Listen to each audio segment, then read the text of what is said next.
Si tu es déjà tombé sur une pub promettant de gagner de l'argent avec le trading, cette vidéo est pour toi. Le monde enquête depuis 2020 sur un grand réseau d'arnaques appelé Saphir et a réussi à comprendre comment il fonctionne. Tout commence quand tu cliques sur une pub. Peu après, quelqu'un t'appelle. Ce sont des agents installés dans plusieurs pays d'Europe. Ils ont même dû passer un test au polygraphe pour être embauchés.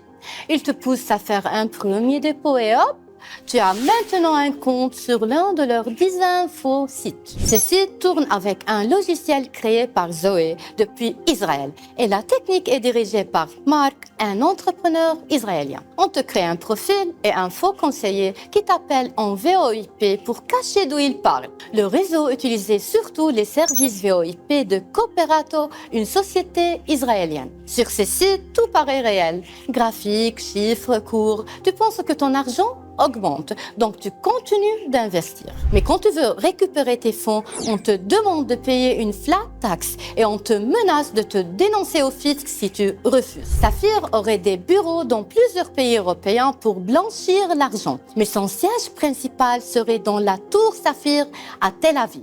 En mai, plusieurs suspects ont été arrêtés puis relâchés en Israël et des autres en France. Cette semaine, 9 autres ont été arrêtés à Chypre, en Espagne et en Allemagne, soupçonnés d'avoir escroqué des investisseurs européens de plus de 700 millions de dollars. La grande question maintenant, y a-t-il un lien entre ces réseaux ?